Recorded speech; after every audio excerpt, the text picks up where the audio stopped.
త్రయాణిక దీక్షతో 3 రోజుల దీక్షతో కార్యక్రమాన్ని ప్రారంభం చేసుకున్నాం. పరిసమాప్తి సమయానికి వచ్చేటప్పటికి ద్వాదశ ప్రదక్షిణాలు అంటారండి. ద్వాదశ ఆరాధన అంటే 12 రకాలైనటువంటి పూజలు, 12 రకాల నివేదనలు, 12 రకాలైనటువంటి వాయిద్యాలతోనూ స్వామివారికి ప్రదక్షిణలు చేసి, అంటే ధర్మ పరిరక్షణ చేస్తూ ఉంటారు స్వామి. ఎక్కడెక్కడైతే అధర్మం జరుగుతూ ఉంటుందో అక్కడ ధర్మ పరిరక్షణ చేయడం అనేటువంటి స్వామివారి బాధ్యత. ఈ మనం చేసిన 3 రోజులు కూడా స్వామివారిని ఏం చెప్పాం, అయ్యా మా గ్రామంలో సస్యశ్యామలంగా ఉండడానికి గ్రామోత్సవాలను చేస్తూ ఉన్నాం. మనం అంటే ఊరేగింపు చేశాం కదండి, ఆ ఊరేగింపు చేస్తూ ఉన్నాం కాబట్టి నీవు మా గ్రామాలన్నింటినీ కూడా సక్రమమైనటువంటి విధానంలో చూసుకుంటూ మా గ్రామం సస్యశ్యామలంగా అభివృద్ధి చెందే విధంగా చూడవయ్యా స్వామి అని చెప్పని స్వామికి ఊరు ఎరిగింపు అంటారు. ఊరిని చూపించడం అంటే ఇక్కడికి మనం అందరం వస్తున్నాం కదా, మరి కొంచెం ముసలి వాళ్ళు ఉంటారు రాలేరు, అనారోగ్యంతో ఉంటారు రాలేరు, లేకపోతే ఎందుకు లేరా వెళ్దాం మన దేవుడు మన దగ్గరికి వస్తామని చెప్పి ఉంటాడు. వాళ్ళ దగ్గరికి కూడా భగవంతుడు వెళ్తారండి. ఎందుకంటే అందరినీ సమానంగా చూస్తాడు. గుడికి వచ్చేవాడిని సమానంగా చూస్తాడు, గుడికి రాని వాడిని సమానంగా చూస్తాడు. గుడికి వచ్చినటువంటి వారికి ఏంటంటే తొందరగా ఆ భక్తి మార్గంలో ఉంటాడు కాబట్టి స్వామివారి ముక్తి అనేటువంటి తొందరగా లభిస్తుంది అని చెప్పనుకుంటారు అన్నమాట. అటువంటి ఊరేగింపులు అవన్నీ అయిపోయిన తర్వాత చివరిగా స్వామివారికి ద్వాదశ ఆరాధన చేసి, స్వామి ఇక్కడి నుంచి నీవు పౌళింపు సేవ అంటే మరలా నీకు శయనాధివాసాన్ని ఏర్పాటు చేస్తున్నాము, చేసి రేపు ఉదయం నుంచి మరలా సంవత్సరాంతం వరకు కూడా మనం ఉత్సవం చేయం కదా, మా గ్రామాన్ని నీవు ఇక్కడే ఉండి పరిరక్షణ చేయాలి అని చెప్పి సేద తీరమని ఈ రాత్రికి ఆయన పౌళిక సేవ అనేటువంటిది చేయడం అనేటువంటిది జరుగుతుంది అనమాట. అలా జరుగుతూ ఉన్నప్పుడు బ్రహ్మోత్సవాంతర్గతంగా 12 రకాలైనటువంటి ఆరాధన చేశాం. చేసి స్వామిని పౌళింపు సేవ చేయడానికై ముందుగా ఈ 4 రోజులు కూడా స్వామి బయటకు వెళ్ళిపోయాడటండి. ధర్మ పరిరక్షణకి బయట తిరుగుతూ గ్రామోత్సవంలో తిరుగుతూ ఉన్నాడట. అమ్మవారిని వదిలేశాడు వైకుంఠంలోనే. వైకుంఠంలోనే వదిలేయడంతో అమ్మవారు ఆయన వచ్చే సమయానికి ఆ ద్వారాలన్నింటినీ కూడా మూసివేసిందటండి లక్ష్మీ అమ్మవారిని. దీని లక్ష్మీ సంవాదం అంటారండి. అంటే విష్ణు సంబోధమే కదండి రాముడు కూడా. అటువంటి కథని చెప్పుకోవాలి అని చెప్పారన్నారండి ఇక్కడ. ఎందుకయ్యా అంటే ఇక్కడ లక్ష్మీదేవి ఏ రకమైనటువంటి విధానంతో ఈయన ధర్మ పరిరక్షణకై మనకు తెలుసు కదండి. శ్రీకిం చెప్పడు శంఖ చక్రైవం చేదోయి సంధించి అభ్రగపతిని అందించమని చెప్పి ఆయన భక్తుడు ఎక్కడైతే ఆర్తిగా పిలుస్తాడో ఆయన ఏమి పట్టించుకోవడండి. శంఖాలు ఉన్నాయి కానీ, చక్రాలు ఉన్నాయి కానీ, చామరాలు ఉన్నాయి కానీ, ఏ ఉన్నాయని ఏం పట్టించుకోవడండి. భక్తుడు ఎప్పుడైతే ఆర్తిగా పిలుస్తాడో ఆయన పరిగెత్తుకుంటూ వెళ్ళిపోతాడు. అలాగే వెళ్ళిపోయాడండి. లక్ష్మీదేవిని వదిలేసి ధర్మ పరిరక్షణ చేయడానికై ఆయన గ్రామోత్సవాలన్నీ కూడా చేయించుకుని వచ్చి పౌళింపు సేవ కూర్చున్నాడు. కూర్చుంటే ద్వారాలన్నీ కూడా వేసేసి ఉన్నాయట. వేసేసి ఉండడంతో అక్కడ అమ్మవారు వేసే ఉండడంతో అక్కడ ఉన్నటువంటి ద్వారం దగ్గర ఉన్నటువంటి కాపలాదారులు అందరూ ఉంటారు కదండి. ఎవరుంటారు ఆయన కాపలాదారులు? జయుడు, విజయుడు, విశ్వక్సేనాది పార్శ్వాదులు అందరూ ఉన్నారండి అక్కడ.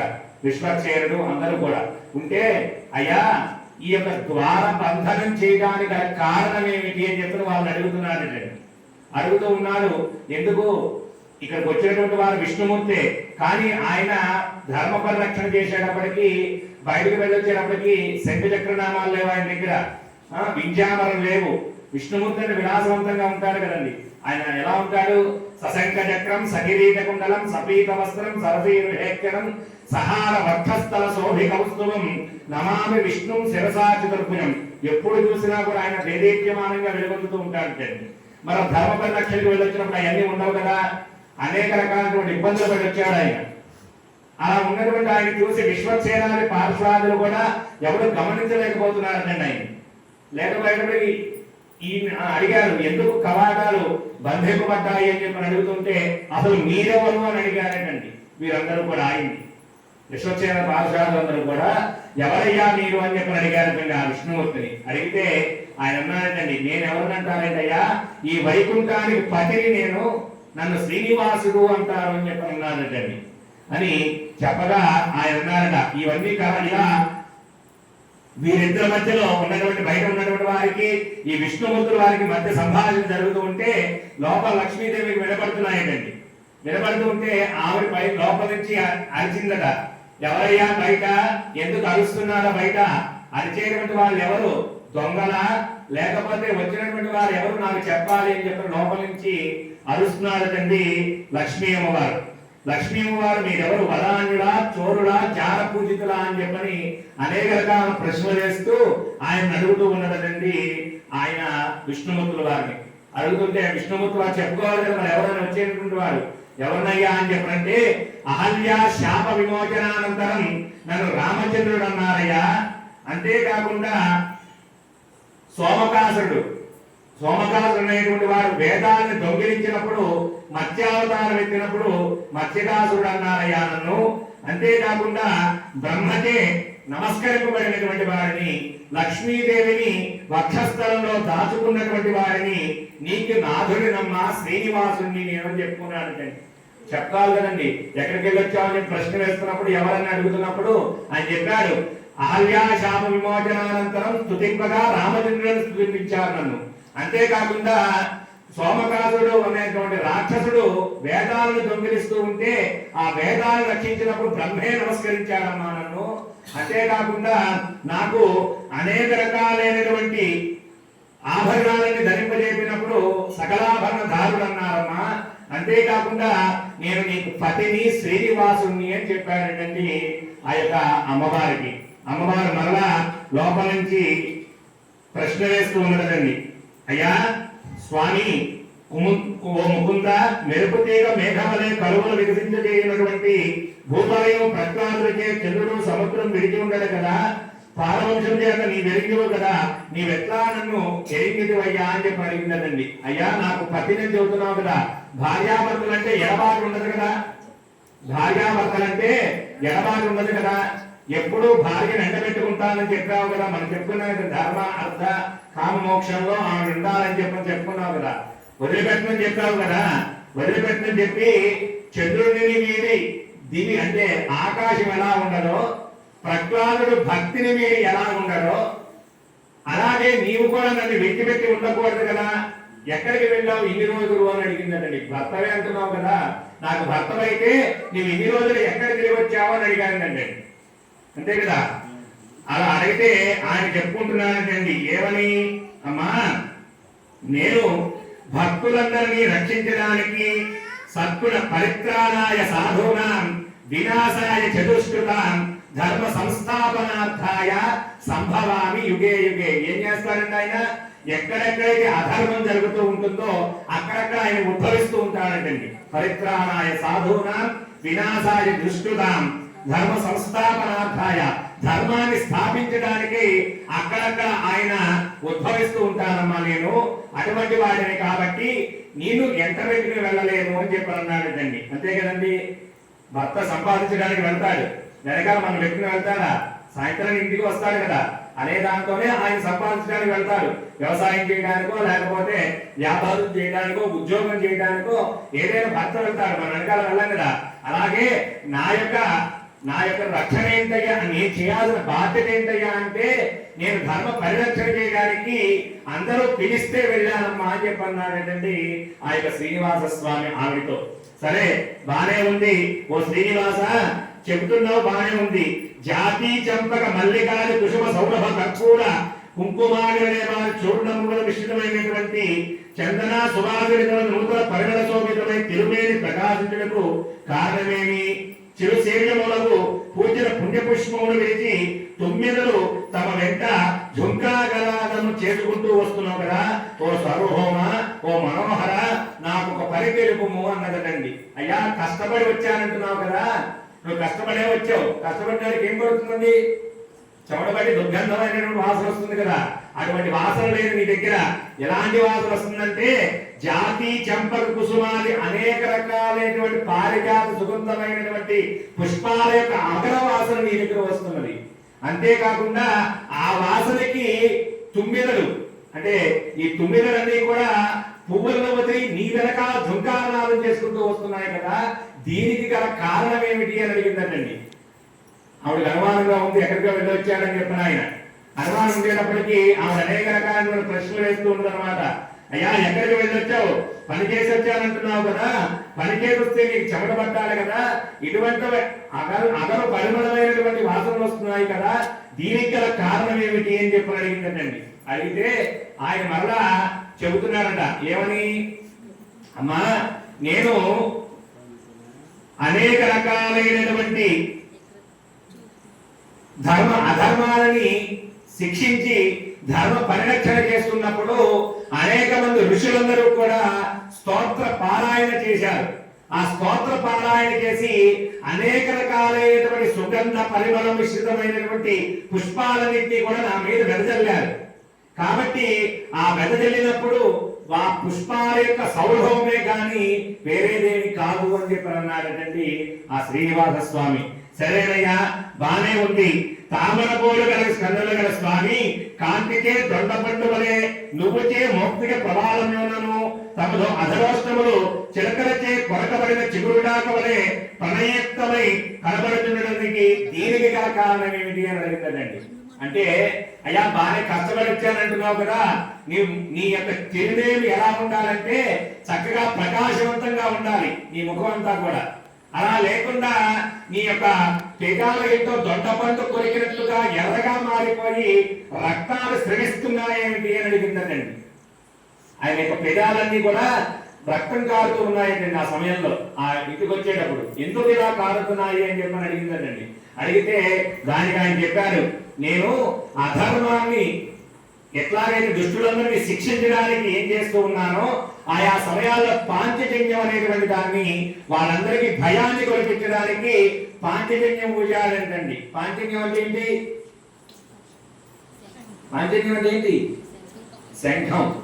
విష్ణుమూర్తి చేతిలో ఉండేటువంటి శంఖాన్ని పాంచజన్యం అంటారండి. ఆ పాంచజన్యాన్ని పూజాలంటండి ఆ యొక్క రాక్షసులందరికీ భయం కొలిపించడానికి. ఆ భయం కల్పించడానికి పాంచజన్యాన్ని ఊదినప్పుడు ఆ పాంచజన్యం ఊదడం వల్ల నా యొక్క తిరుమేని నిండా ఆ పెదాలన్నీ కూడా పగిలిపోయి రక్తం స్రవిస్తున్నాయి తప్ప వేరేదేమీ కాదు అని చెప్పాడండి. అంతే కదా స్వామి, సరే బానే ఉంది. ఇంత నీ మోము నల్లని ప్రకాశవంతమైనటువంటి నుదురు కదా నీది, చక్కగా ఊర్ధపుత్రాలు పెట్టుకుని ఉంటుంది కదా, అవన్నీ చెరిగిపోయినాయి. అంతేకాకుండా తిరుమేనంతా చెమటలు పట్టున్నది ఏంటి అని అడిగిందండి. ఎందుకయ్యా నువ్వు కష్టపడి వచ్చానంటున్నావు, అనేక రకాలు చేస్తున్నా అంటున్నావు, మరి ఎందుకు నీకు ఆ రకమైనటువంటి చెమటలు పట్టాయి? ఆ చెమటలు పట్టడానికి గల కారణం ఏమిటి అని చెప్పి అడిగిందండి. అడిగితే ఆయన చెప్పాడు, అమ్మా నేను వెళ్ళింది ధర్మ పరిరక్షణ కదా, నా వెనకాల చక్ర చామరాలు ఏమీ తీసుకువెళ్ళలేదు, కాబట్టి నా నేనంతా కూడా చెమటలతో మయమైపోయింది అని చెప్పని అన్నాడండి. సరిపోయింది. ప్రశ్న మీద ప్రశ్న వేస్తున్న పాపమాయిని. భర్తకు కూడా అంతే కదండి, అనుమానం వచ్చిన భార్య దగ్గర నిరూపించుకోవాలి కదా అన్ని రకాలుగా. ఆయన అలాగే నిరూపించుకుంటున్నాడు. ప్రతిదానికి కూడా సమాధానం చెబుతాడు. ఇంకా అడుగుతాడండి, ఏమని? అయ్యా నీ యొక్క మేలి అంటే నీ దేహం అంతా కూడా ఎలా ఉండాలి? నీలవర్ణశ్యామ, నీలమేఘశ్యామ కదా ఆయన, నీలమైనటువంటి వర్ణంతో ఉండాలన్నటువంటి నీ దేహం కుంకుమ అంటుకున్నటువంటిగా అక్కడక్కడ కుంకుమ అంటుకున్నట్టుగా ఉన్నది కదా, దానికి గల కారణం ఏంటి అని అడిగిందండి. అడిగితే మళ్ళా దాన్ని చెబుతున్నారు. ఈ స్తోత్ర పారాయణ చేసి అందరూ పూల వర్షం కురిపించారు కదా, ఆ పూల పుప్పొడి అంటుకున్నదండి. ఆయన ఎర్రమైనటువంటి పుప్పొడంతా కూడా ఆయన దేహానికి అంటుకున్నదా, దానికి గల కారణం అని చెప్పారు. అనేక రకాలైనటువంటి చెప్పారు. సరే ఇవన్నీ చెబుతున్నారు కదా, దీనికి గల సాక్షులు ఎవరని అడిగారండి. ఇవన్నీ చెబుతున్నావు, ఎక్కడికి వెళ్ళొచ్చానంటున్నావు కదా, దీనికి గల కారణం చెప్పావు, ఇవన్నీ చెప్పావు, కానీ వీటన్నిటికీ సాక్షి ఎవరు అని అడిగాడండి. అడిగితే ఈ భూమి మీద ఉన్నటువంటి చరచరాలు అన్ని కూడా సాక్షి అన్నాడండి. మొట్టమొదటిగా ఎవరు? జీవులన్నీ కూడా సాక్షి అన్నాడండి. సాక్ష్యంగా ఆయన ఏంటంటే, అయ్యా ఆ జీవులన్నీ కూడా నీలో నుంచి వచ్చినవేగా, అవి సాక్షియా అందండి. దానికి కూడా ఒప్పుకోవాలా దానికి కూడా.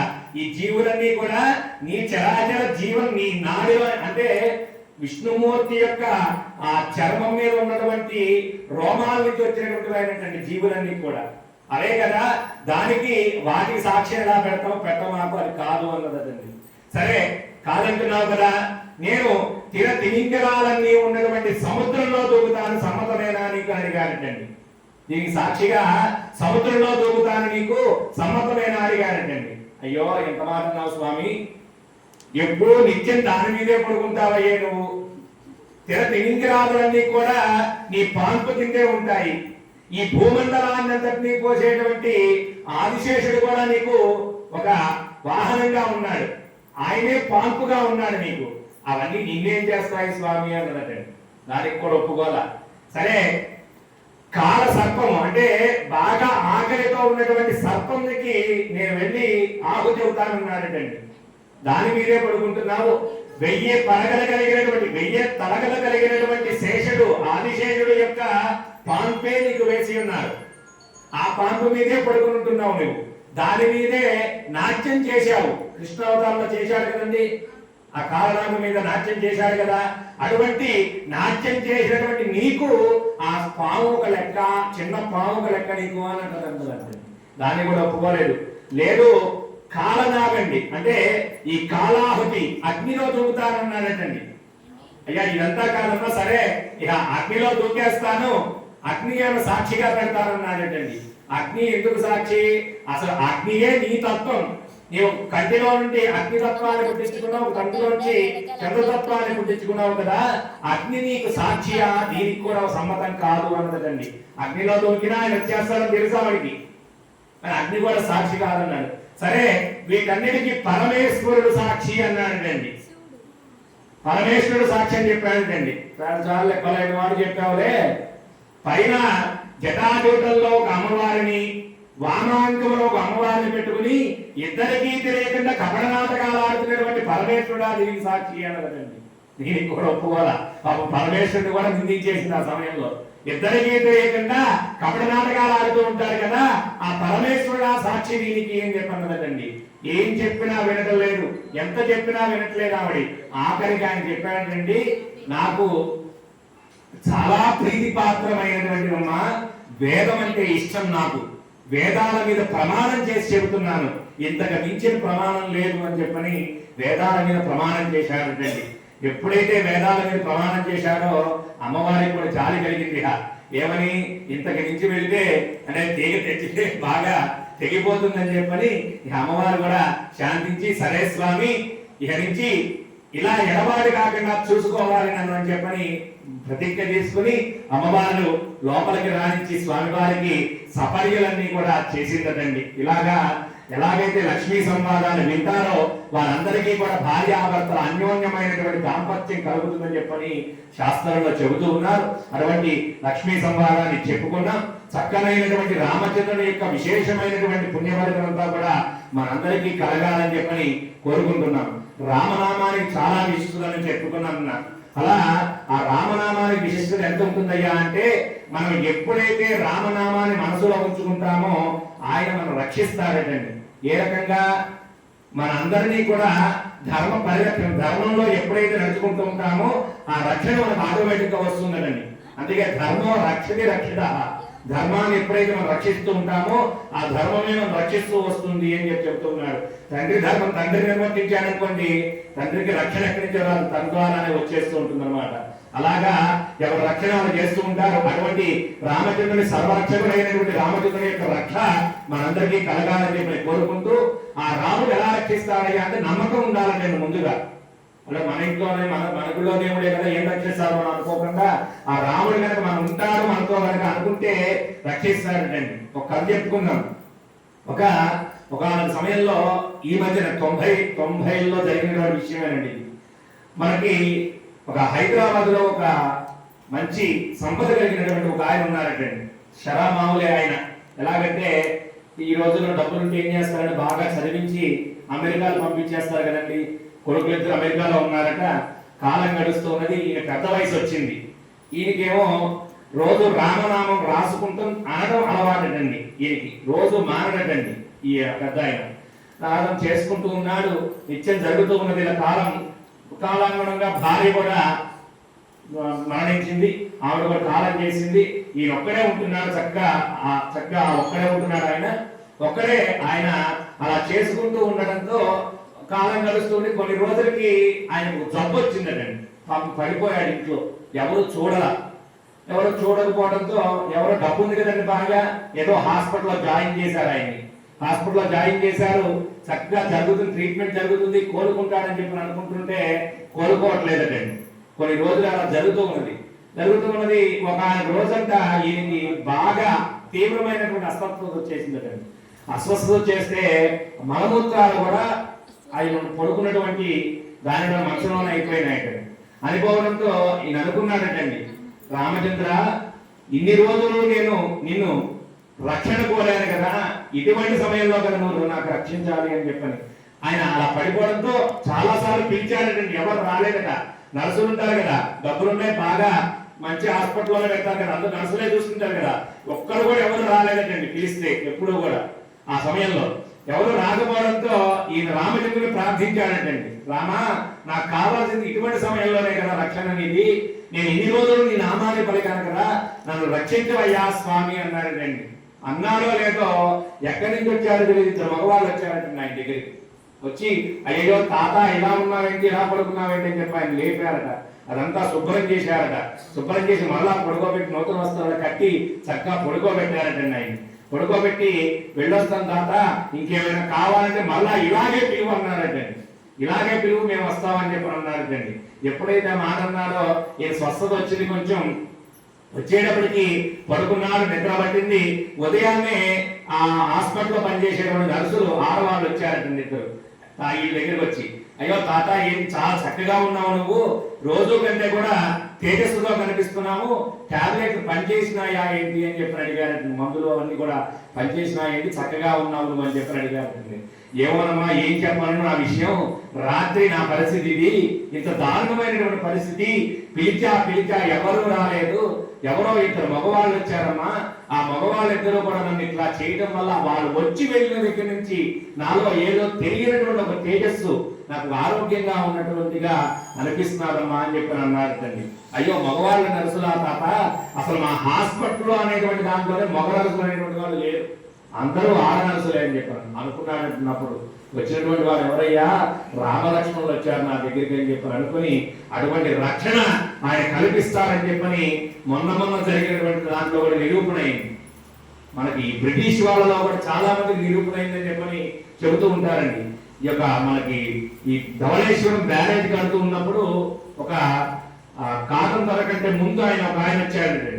వస్తే ఆయన కడుతూ ఉంటే ఈ వరదలు వస్తూ ఉన్నాయండి. ఆయనకి ఏంటి పైనుంచి ప్రశ్న అంట, ఏమని, ఇది కనుక ఇప్పుడు కనుక పూర్తి చేయలేకపోతే మీ జీవితంలో పూర్తి చేయలేవు అని చెప్పని ఆయన ప్రశ్న చేస్తున్నారట. ఆయనకి ఏం తెలియదు, ఇంగ్లీష్ వాడు ఆయన. అలా ఇలా కాలం గడుస్తుంది, ఎన్నిసార్లు కట్టినా పడిపోతూ ఉన్నదండి. పడిపోతూ ఉంటే ఈయన ఇలా పడిపోతున్నారు కదా అని చెప్పని కొంతమంది అడవి జాతి వాళ్ళు అక్కడ ఎవరో ఉంటే ఆ దగ్గరలో ఉన్నటువంటి అడుగులో ఏదో మాటలు వినిపిస్తున్నాయండి. ఈయన వెళ్ళాడు. వెళితే ఒక సీతా అమ్మవారి విగ్రహం ఉన్నదండి. వాళ్ళకు సీతా అమ్మవారి విగ్రహం ఉంటే ఆ విగ్రహం దగ్గర వాళ్ళు పూజలు చేసుకుంటున్నారు. ఏం చేసుకుంటున్నారు ఈయనకేం తెలియదు కదా, పాశ్చాత్య సంస్కృతుడు కదా, ఈయనకేం పూజలు పునస్కారాలు నమస్కారాలు ఏం తెలియవు ఆయన. కాబట్టి ఆయన ఏం చేస్తున్నారు మీరు అని అడిగారండి. మేము పూజ చేస్తున్నాం, సీతాదేవిని వేడుకుంటున్నాం, వర్షాలు తగ్గాలని చెప్పని అని అన్నాడటండి. సీతాదేవి ప్రాశస్త్యం ఆ అమ్మవారు రాముడు వారు చెప్పారు ఆయనకి. అది చెప్పడంతో తప్పకుండా రక్షిస్తారా మీ రాముడు అని చెప్పి అడిగాడటండి. తప్పక రక్షిస్తారన్నాడటండి. అనగానే ఆయన నుంచుని రామనామాన్ని చెప్పి ఏం చెప్పాడండి, రేపు ఉదయం కనుక ఇదంతా భారీ వర్షం కనుక లేకపోతే నేను నీ నామాన్ని పలుకుతానని చెప్పి ఆ నామాన్ని పలుకుతూ ఆయన ఉన్నాడంటే రాత్రంతా కూడా నన్ను రక్షణ కోరాడు ఆయన. ఆ రామచంద్రుడు అక్కడికి వెళ్ళి ఆయనకి ఏం తెలియదు, ఆ రామనామాన్ని చెప్పాడు. చెప్పి ఎప్పుడైతే పడుకున్నాడో మళ్ళీ జోరున వర్షం పడుతూనే ఉన్నదండి. పడుతూనే ఉంది. ఈయన ఆనకట్ట కొట్టుకుపోతుందని చెప్పి అనుకున్నాడు.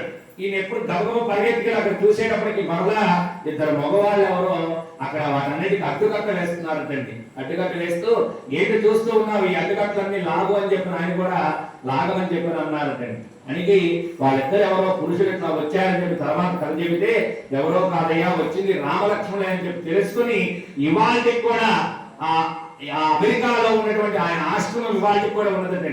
ఆ రామచంద్రుని యొక్క ఆశ్రమం రామాశ్రమం అని చెప్పని ఆయన నిత్యం కూడా ఈ వచ్చినటువంటి వాళ్ళందరికీ సే సీతారాం, ఏం చెప్పదు, సే సీతారాం. ఆయన అప్పటి నుంచి కూడా ఆయన ఉద్యోగం అన్ని వదిలేసి కూడా ఆ రామనామాన్ని చెప్పుకుంటూ అలా కాలాన్ని గడుపుతూ ఉన్నాడంటే ఆ యొక్క పాశ్చాత్య సంస్కృతులు. అంటే మనకి ఏమీ తెలియకపోయినా ఆ రామనామం అనేటువంటిది ఆయన రక్షిస్తుందండి మనందరినీ కూడా. అటువంటి రక్షకుడు రామచంద్రుడు మనందరినీ రక్షించాలని చెప్పని కోరుకుంటూ స్వామివారికి పౌలిక సేవా కార్యక్రమాన్ని ప్రారంభం చేద్దాం. జయ బలో రాజా రామచంద్ర భగవానికి. ఒక కథ వినండి మీరు. మీకు అంటే చేసేటువంటి సంస్కృతంలో ఇక్కడ అనేక రకాలైనటువంటి వాళ్ళు వస్తూ ఉన్నారు కాబట్టి ఒక్కొక్కరు ఒక్కొక్క రకంగా చేయొచ్చు ఉత్సవాల గురించి. ఆయన ఎలా చేశాడు, ఈయన ఎలా చేశాడు, అది గొప్ప ఇది తప్పు అనేటువంటిది కాదండి. అంటే ఎవరు